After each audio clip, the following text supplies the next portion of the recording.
Hi, everybody. Welcome to our webinar regarding one of the hottest topics in tax, which is the ERC, the Employee Retention Credit. Thank you very much for joining. For those of you who don't yet know me from previous webinars, my name is Ahron Golding. I am the tax lawyer here at Roth&Co. When I am not dealing with PPP or ERC, I am helping people with their tax problems with the IRS. Thank you to all those that submitted questions beforehand. I will try to address as many of them as I can. We won't be able to cover it all. We'll try to cover the most pressing questions and the questions that I've been getting every day for a long time now. If at the conclusion of this you still have questions, feel free to email engage@rothcocpa.com, engage@rothcocpa.com. Also, just a housekeeping note, we will be sending a summary, a written summary with after this webinar to all the participants. So you'll have notes, and it'll have links to some of the source materials that we are discussing, and it'll include a video of this. This is being recorded. So it's okay if you miss something, don't feel you have to scribble it down. You're gonna get a copy of the video and a summary of the notes. What I'd like to do, they taught us in litigation class in law school to tell them what you're gonna tell them, and then tell them, and then tell them what you told them. So what I'd like to do is just give a little brief intro to what I'd like to cover today, which is to give a little bit of guidance, some authoritative guidance to many of the questions that we have been receiving for a while, maybe clear up some confusion or possibly misinformation about this credit. It's one of the hottest things because there's a lot of money that's available. And very often people think, you know, am I missing out? What's going on? Do I qualify? Do I not qualify? So hopefully I'll be able to provide some guidance. Just a note in terms of the guidance that I will be providing. You should not rely on anything you learn from Google or a webinar or something like that to be able to make tax decisions. You should discuss it, take the information, discuss it with your tax professional, your tax advisors. Obviously, everything is going to be very fact specific. One of the things that we've learned through COVID is we don't have the answers to everything. And sometimes it's okay to say, I don't know. And in this area, although as tax professionals, we like to believe we are experts in everything. The bottom line is, with the things we're going to be speaking about today, there have been no cases that are completed that we know for sure exactly the way that the IRS is going to deal with it or how a court is going to look at it later on. So therefore, we're going to do our best to discuss what the law is and what the IRS guidance has been, and then take that information and discuss it with your tax professional.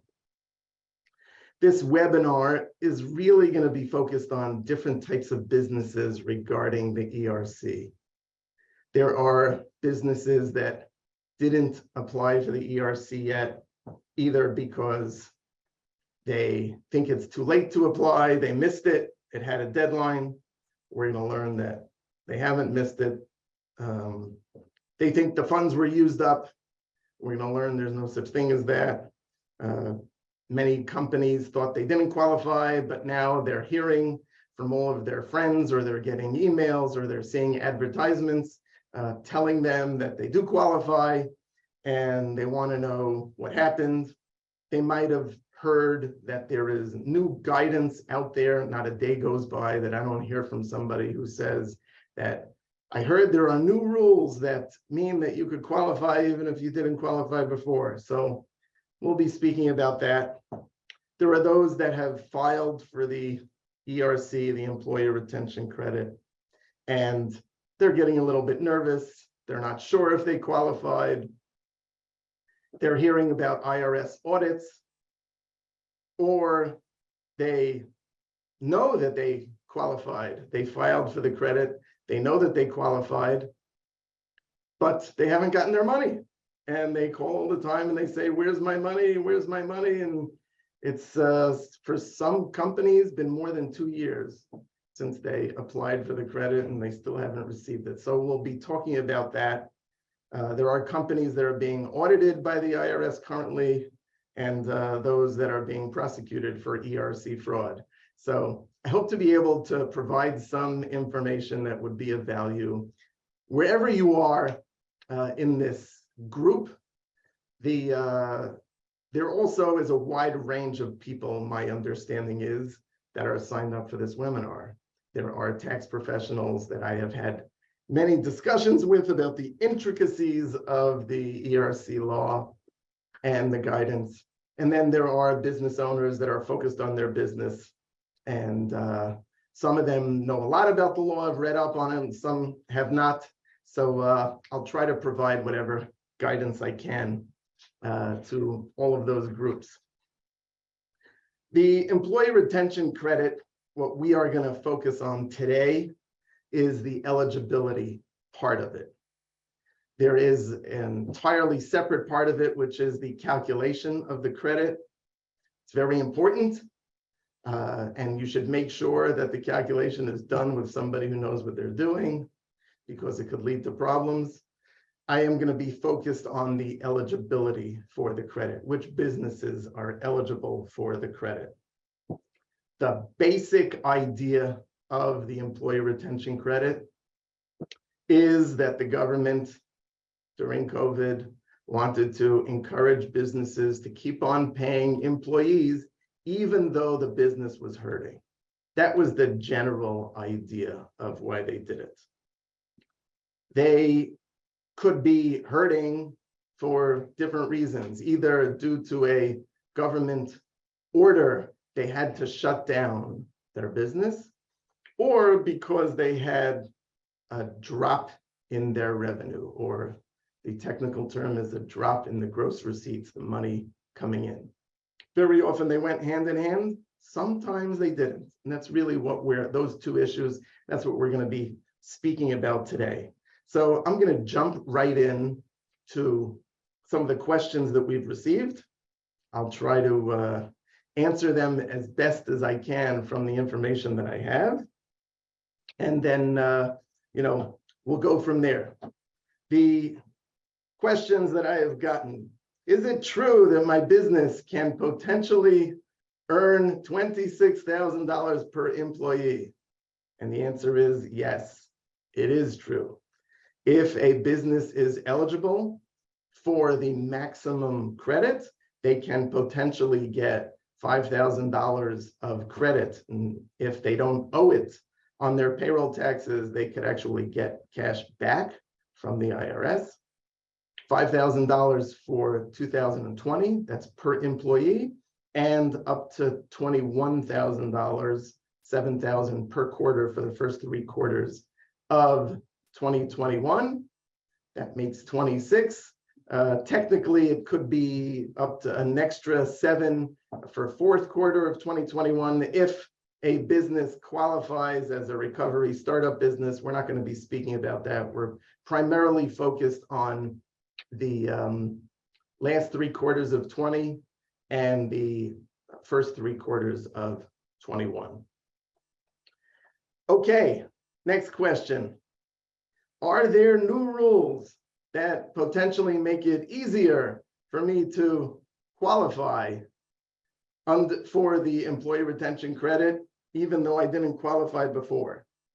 So the answer to that is, it depends what you mean by new rules.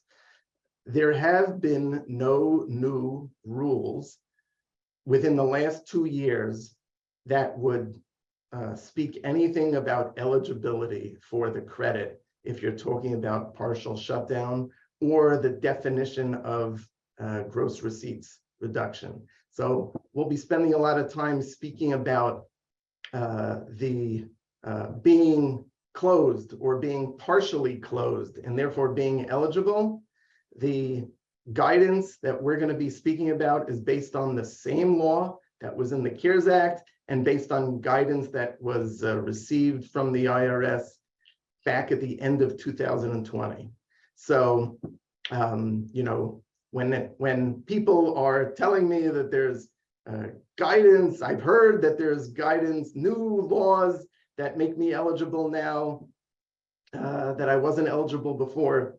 That's simply not true. There is, from back in 2020, a new law which enabled you to be able to take the PPP together with the ERC, as long as you're not double dipping on the same dollar. So in other words, I can now be eligible to claim the ERC and even to go back to periods that I took the PPP, but I can't double dip on the same dollars. The same dollar that I received forgiveness for PPP, I can't now say, okay, government, give me, you know, that money. So that gets into the calculations in terms of having somebody that knows what they're doing to be able to maximize your credit and make sure you're not double dipping. But in terms of any law change, there hasn't been anything new since then that would enable me to be considered partially closed now that I wasn't before. Okay. Next question. Is it true that there is a limited supply of funds for the ERC that might run out if I don't apply now? And I recognize that in sales, people like to give deadlines. The IRS loves giving deadlines, you know, and if people don't do it now, they'll never do it. But, you know, the funds are not expiring. This is not like the PPP where they ran out of funds. The money is a tax credit taken on the payroll tax return. As you know from our beloved federal government, if they don't have the money, they'll just print more, which is part of the reason for inflation, but I digress. That's a separate issue. So don't worry about the money running out. Next question, is there a deadline to apply for the ERC? I hear from people who say that they have been told that the deadline to apply for the ERC is fast approaching. Is that true? The answer is, well, it depends how you define fast approaching. Some people like to go through life thinking that the end of their life is fast approaching. And in some ways it is, but the deadline, the actual deadlines to file for the ERC, which is done on an amended tax return, amended payroll tax return, which is called a 941X. The deadlines, so there are two different credits. One credit is for 2020. The deadline for that is going to be April 15th, 2024. So a little over a year left for that. And for the 2021 credit, which is the one that has a lot more money available, that one is going to be a year later. It's going to be April 15th, 2025. So some people, many people went out and got the credit, you know, as soon as they can. They need the cash. Some people are actually taking their time. They want to see how, if it's not a black and white issue, they want to see how the IRS is processing these, how they audit them, how the government is dealing with it. So they still have some time to be able to apply for this credit. So again, for the 2021 credit, you have until April 15th, 2025 for that. Next question. I heard that if this is probably the most frequently asked question that I have received. I heard that if my business was impacted by COVID-19, then I qualify for ERC based on partial closure even though I did not have any decrease in gross receipts. Is that true? And the answer is technically yes. It is possible in many cases to apply based on partial closure, but we're going to have to get into the details of what is considered a partial closure. But is it possible to be qualified for the employee retention credit based on partial closure, even though I did not have a decline in gross receipts? The answer is yes. And you know that because it states very clearly in the law, and I have the original language from the CARES Act, which is in order to be eligible, the business had to be either fully or partially suspended due to orders from an appropriate governmental authority limiting commerce, travel, or group meetings due to COVID-19, or, and that's the key word, or if it's within the quarter in which the employer had a significant decline in gross receipts. So therefore, you either qualify by having the decline in gross receipts. If you have the decline in gross receipts, much of the information that you get in this webinar, other than the stuff about where's my money, is probably not going to be relevant, because as long as you had that decline in gross receipts, either the 50% for the 20 credit or the 20% drop quarter by quarter over 2019 for the 21 credit. If you got that, then you don't have to rely on the being closed or partially closed. So technically, it is true that you could qualify based on closure, even though you did not have a decline in gross receipts at all. Okay. So then the question is, so first of all, you have to know that that has to be a real government order. It's very clear from the law itself and from the guidance. And we know this from IRS audits that we're handling, that the IRS is being very particular in saying, show me the order. It can't just be something that, oh, we all know that people had difficulties because of COVID. It had to be a specific government order that ordered that difference, that ordered that modification that limited the business. So it has to be an order, and it has to be an order related to COVID-19 and an order that made a difference in your business, either by closing it or creating a modification in it. We're going to be speaking about that modification. It has to be an order, not just a recommendation. So if the government or the mayor either got up at a press conference and said, you know, it would be best if you stayed home, or they made recommendations to certain things regarding social distancing or other recommendations that were not legislated as an order, if they didn't have the authority to do it, that will not qualify somebody for this. So here's the $64,000 or $64 million question. What qualifies as a partial suspension? So the IRS came out with guidance, and we'll be sending links to all this guidance.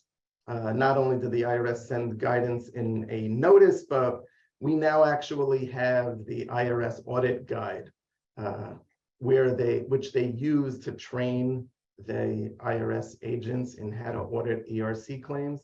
It pretty much mirrors this notice. In this notice, the IRS they try to give basic guidelines in terms of what is considered a closure, what is considered a partial closure, and they give examples.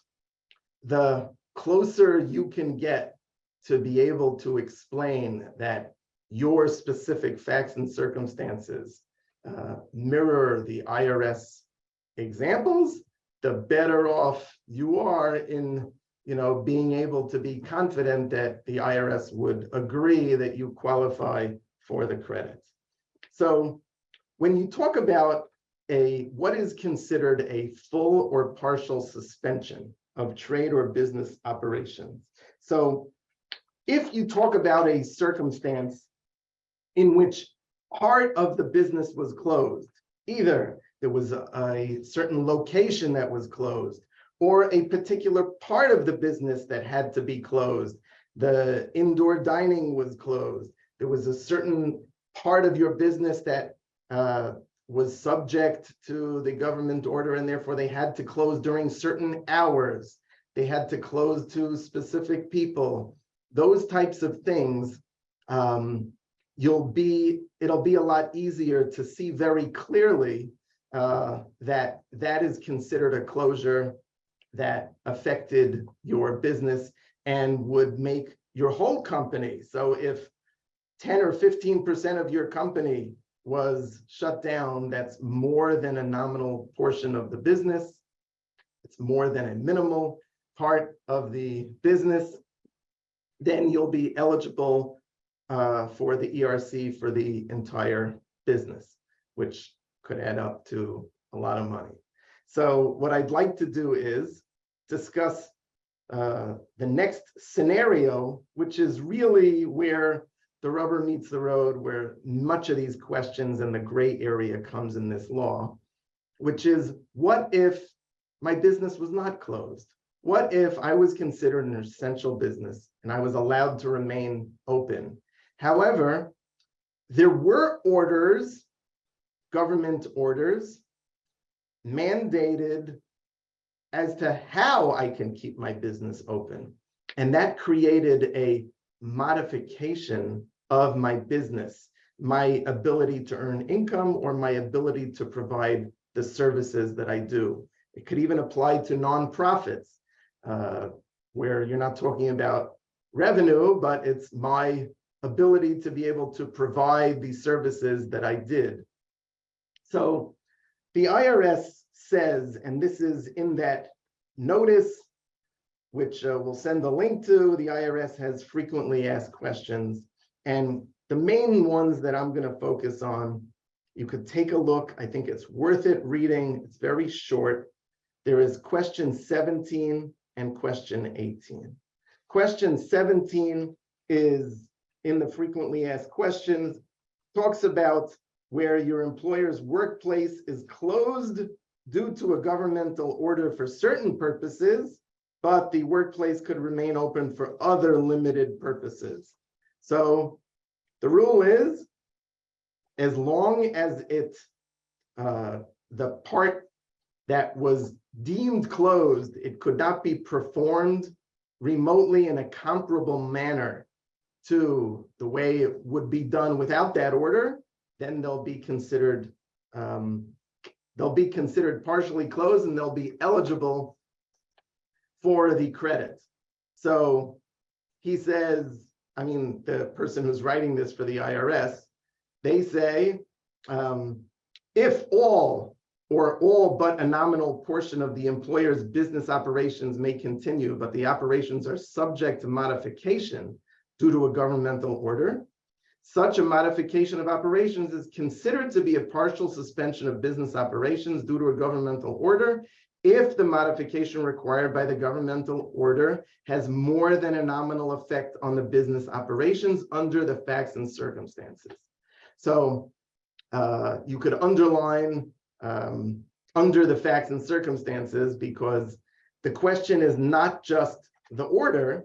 The question is going to be, what effect did that order have on your business? So when we are going through a determination, if a client is asking us to write a tax opinion regarding whether we believe that they qualify for the ERC, we're going to be looking at their facts and circumstances, and not just show the government order, but show the effect that it had on the business, and that it's very clear that the government order created this modification in the business, which limited the ability for the business to be providing service in a comparable manner to the way they were doing before.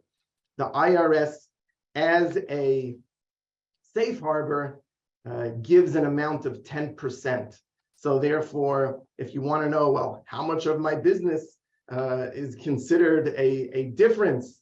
So if you take a look at, even though you didn't have a 20% drop in revenue, but you could see that because of the government order, there was clearly a difference of 10% of my business, either in money or 10% of employee hours, the type of business, the part of my business that has that amount of employee hours in it.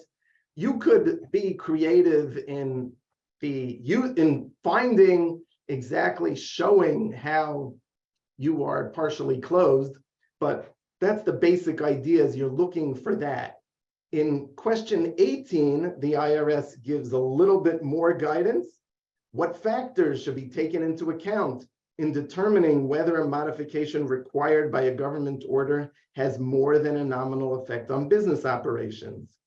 So the IRS states that the types of modifications that are contemplated in question 17 are those required by a governmental order as a condition of reopening a physical space for business or a service to the public.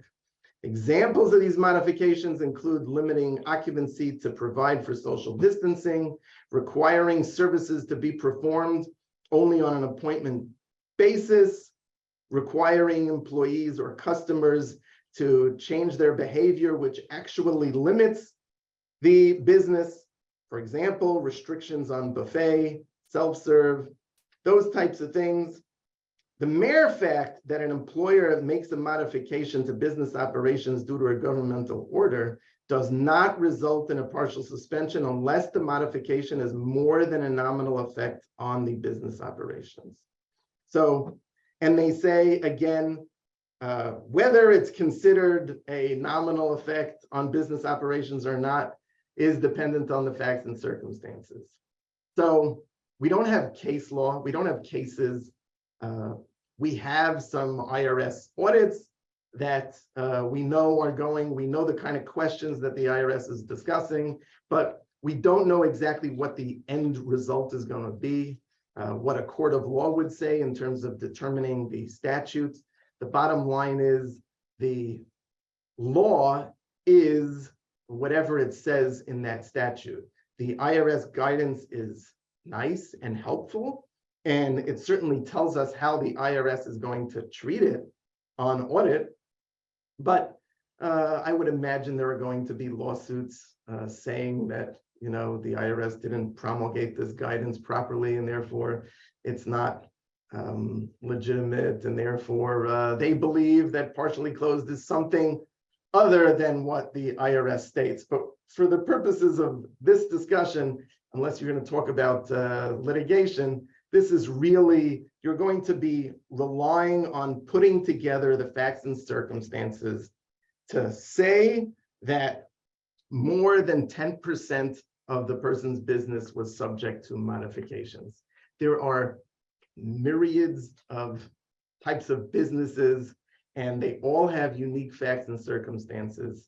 It would be worth it to have a tax professional, somebody who knows how to read the law and somebody who has experience with the ERC, to be able to take a look at all the facts and circumstances. And you might want to get an outside tax opinion. I know we have been doing that to be able to give people a little bit of assurance that somebody else, an outside third party, a tax professional, looked at it and gave their opinion as to whether you qualify or not. And that certainly should be helpful in if somebody ever asks questions later, and the IRS might have problems with it, to be able to say, I shouldn't be subject to penalties if somebody really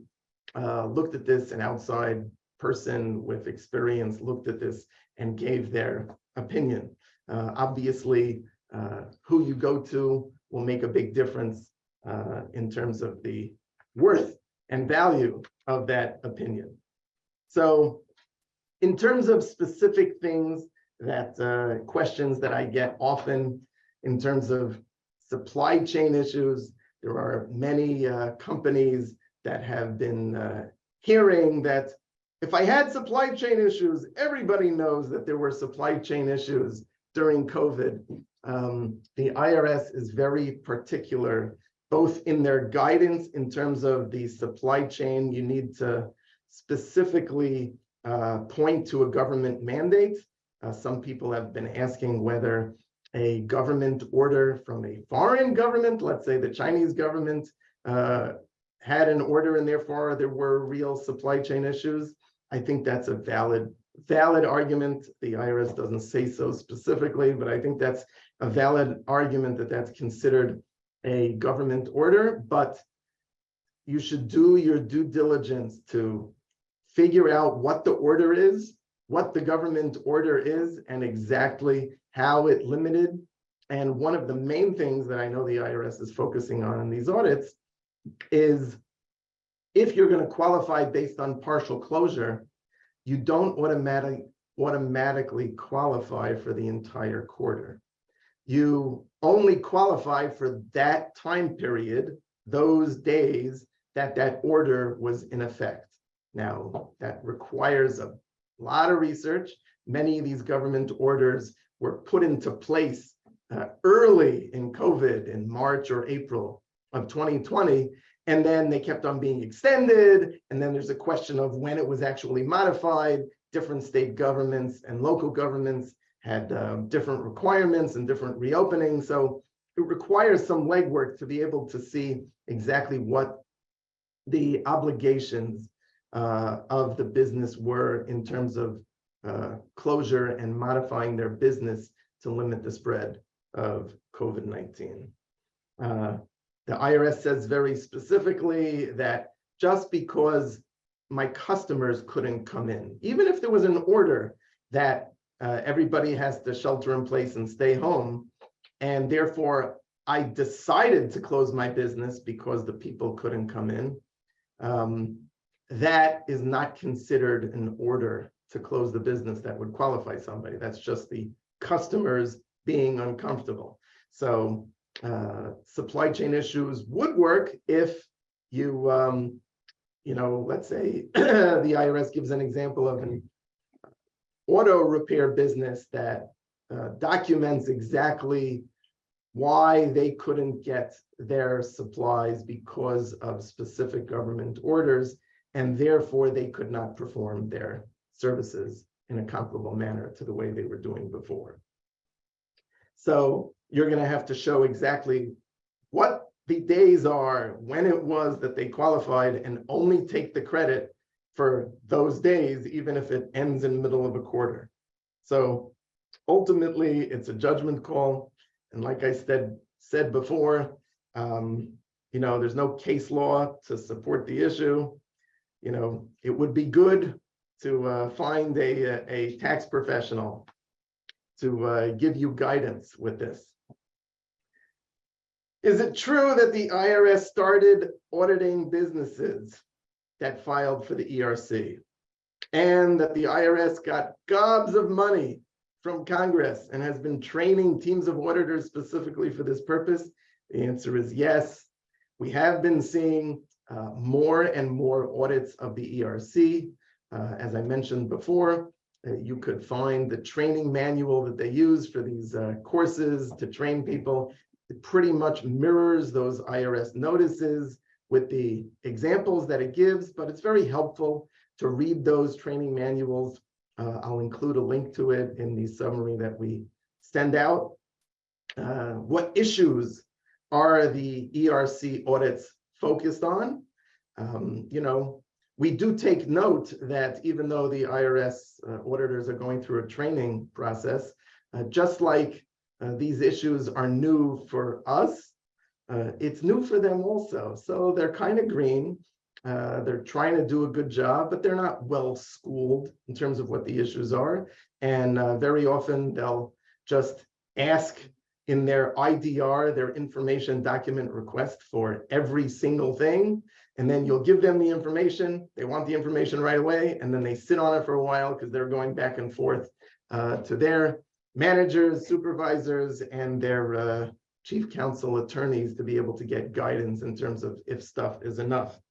What type of issues are we seeing that the IRS is asking about? And is there a way to prepare in advance of that? So most of the audits are focused on everything, which means prove to us that you're eligible, prove to us that you calculated it correctly, prove to us that you didn't double dip with PPP, all of that stuff. If you had a drop in gross receipts, prove that to us. So prove to us in terms of aggregation that you weren't aggregated with other businesses that you know, might potentially increase your you know, there are certain parts of this credit which we've spoken about in prior webinars regarding employee count that make a big difference as to how much credit you would get.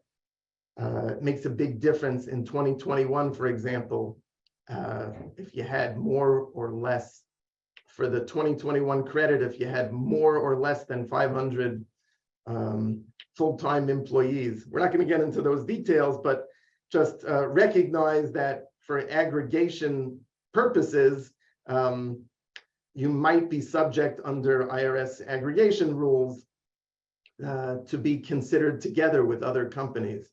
So therefore, the IRS is asking that on audits also.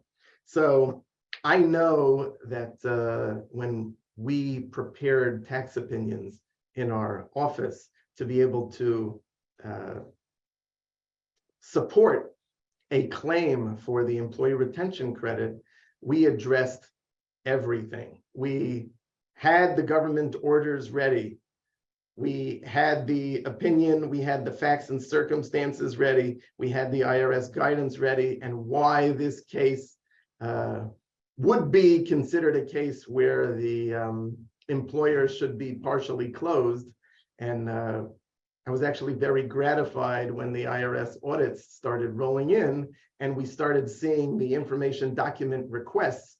The information that the IRS is asking for was exactly provided for in our opinions. So the way to possibly prepare for an audit is have everything, all your ducks in a row. So whether you've been audited or not, it's very helpful to have that opinion and explain exactly why, document why you believe you were eligible for that credit. And again, you know, tax professionals that have some experience in dealing with the IRS and have experience in dealing with the ERC have been doing that for their clients in getting these files ready for an audit, and it makes an audit go a lot smoother.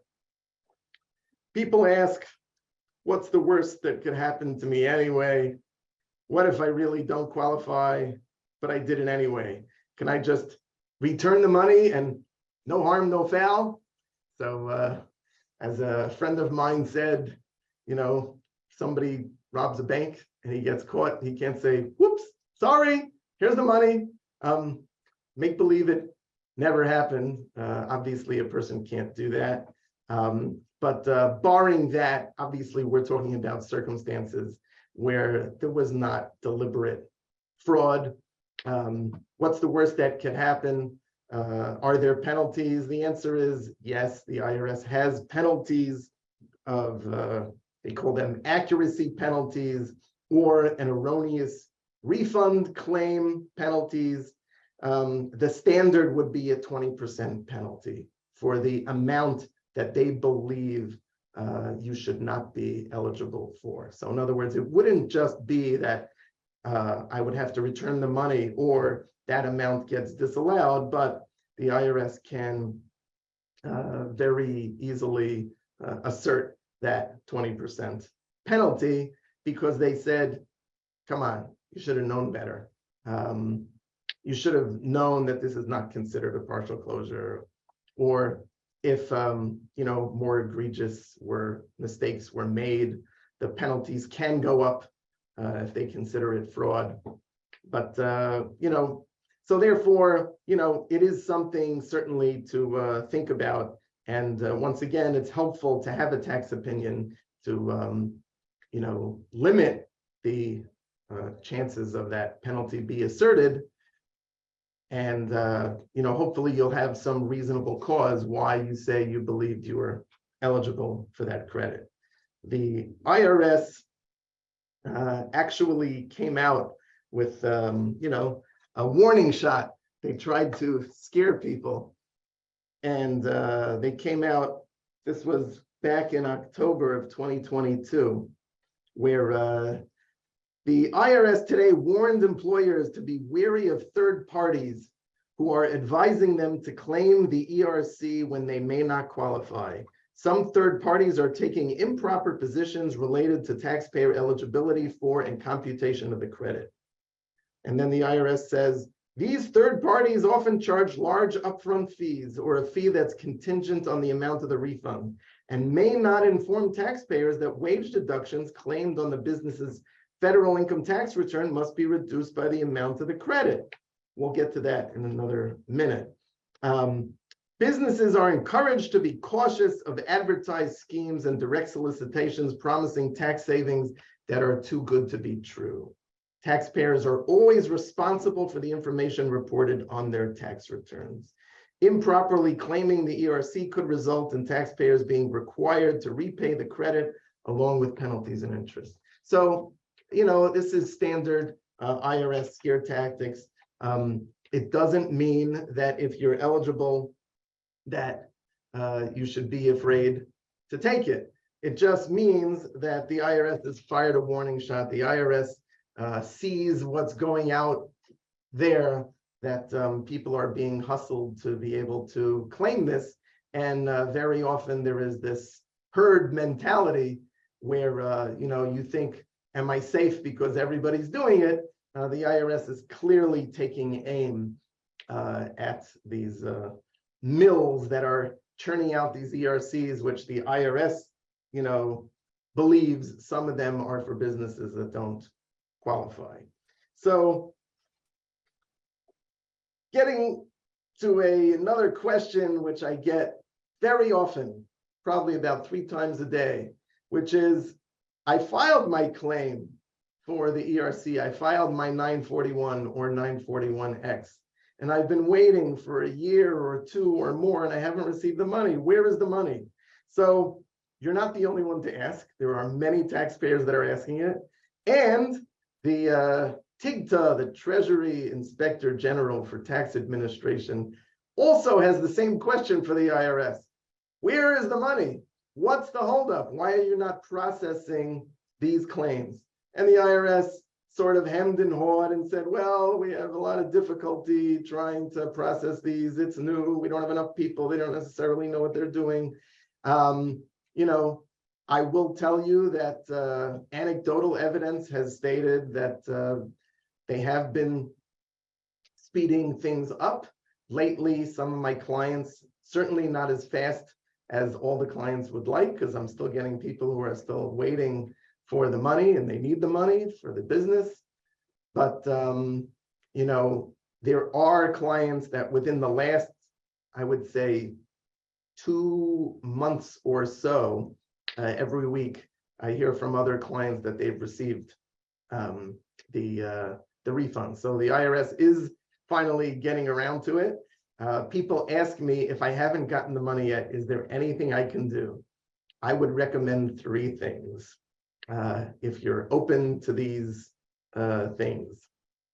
Number 1, you or a tax professional who has power of attorney could call the IRS, download transcripts, monitor the accounts, make sure they received it. Sometimes we call the IRS and they say, we never received it. Sometimes a taxpayer will tell me, I applied for 3 quarters and I only received the refund for 1 quarter. And the first question I ask them is, did you send it in the same envelope or in separate envelopes? And they'll say, in the same envelope. Well, very often the IRS will just process. The first one that was there and the other stuff just gets lost. So in general, send your claims for different quarters and different envelopes to the IRS.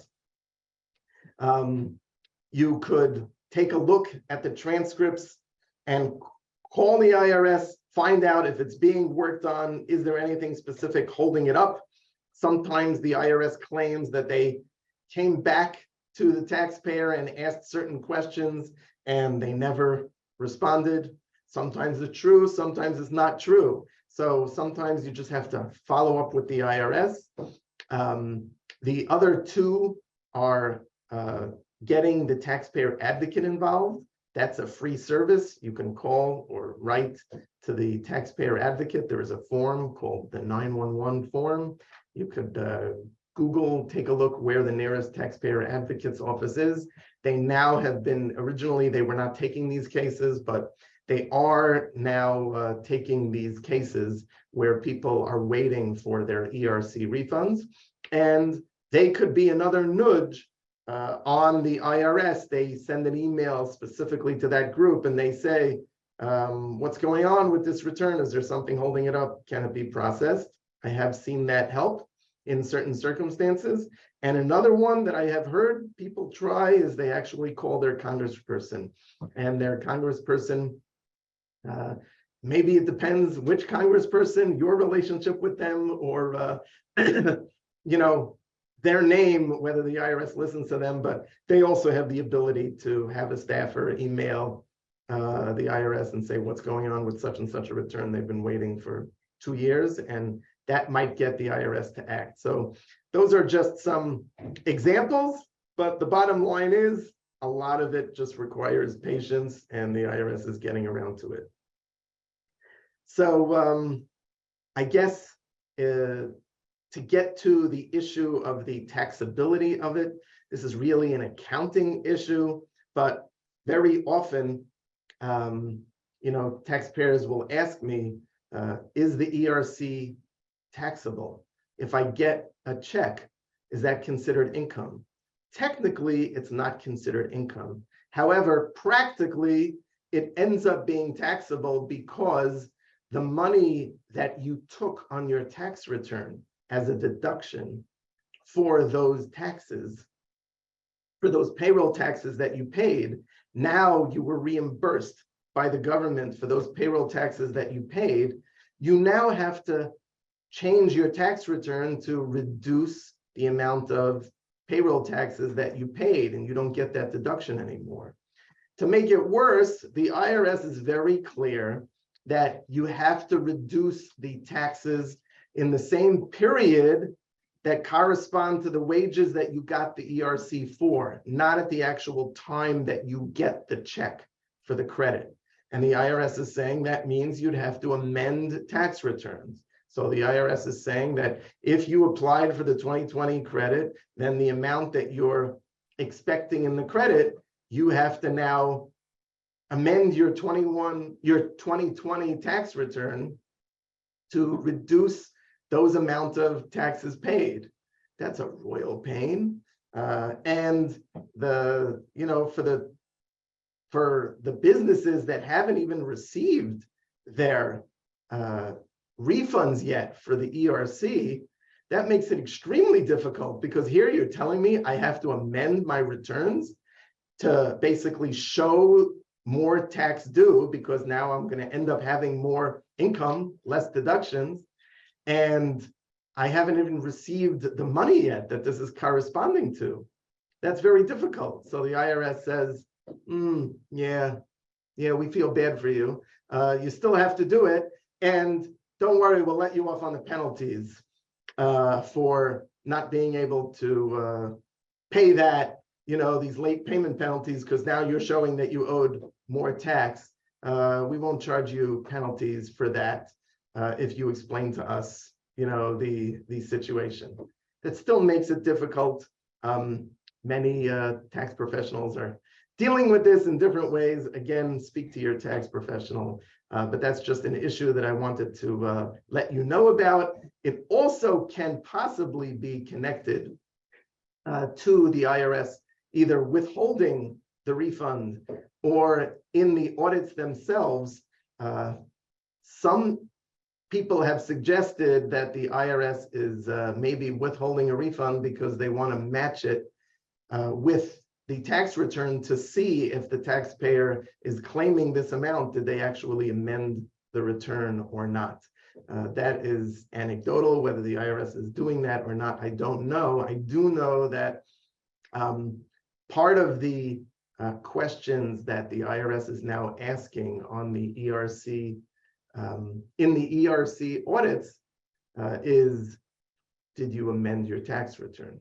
Are you planning on amending the tax return for that period?